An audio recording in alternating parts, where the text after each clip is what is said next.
আলহামদুলিল্লাহ আলহামদুলিল্লাহ। তো অবশেষে অনেক ঝই ঝামেলার পরে দুজন আবার একই ফ্রেমে। তো যাই হোক, আমরা কিন্তু বর্তমান উপস্থিত আছি রংপুর হচ্ছে হাইকোর্টে, তো রংপুর জজ কোর্টে। তো অনেক ঝামেলার পর ফাইনালি একসাথে। দোয়া করবেন আমাদের আগামী দিনের জন্য, সামনের পথ চলা যেন সুন্দর হয়। আর আমরা হচ্ছে রায়হান ভাই, অ্যাডভোকেট রায়হান ভাইয়ের মাধ্যমেই হচ্ছে এখানে আসা, প্লাস এত দূরে আসা, সবকিছু সমঝোতার মধ্যে। তো যাই হোক, বলো মানে ও যা বলছে তাই, এটা রাইট।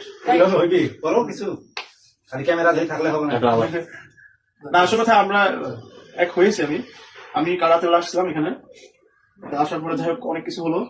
তারপর আমরা জজ করে আসি রংপুরে আসার পরে আমাদের রায়হান ভাইয়ার হেল্প অনুযায়ী অনেক মানে বুদ্ধি দেয় আমাকে যে সংসার মানে ভাঙা না ভাঙাই ভালো। তারপর ভাইয়ার ওসিলাতে আমাদের এক হয়ে গেলাম আমরা। আপাতত যাই হোক, আর বিধি যে মামলা করেছিল সম্পূর্ণ সে উল্টো করবে, নিজের মুখে স্বীকার করেছে। আমাদের যাবতীয় যে মামলা ছিল সব উল্টো করবো। সেও নাকি আমার নামে অনেকগুলো মামলা আর তার নামে 15 ধরনের মামলা ছিল, সেটা উল্টো করে নিবো। তার নামে আর 2 একটা মামলা ছিল, সেটা আমি উল্টো করে নিবো। হ্যাঁ, তো আল্লাহর মধ্যে বর্তমানে আমি সেভ আছি। আমি এখন যে বর্তমানে রংপুরে, তো আমি সেভ আছি। যেহেতু রায়হান ভাই চেম্বার আছে, সেভ আছে আপাতত। হ্যাঁ, তোমার নাম লেখা এখানে।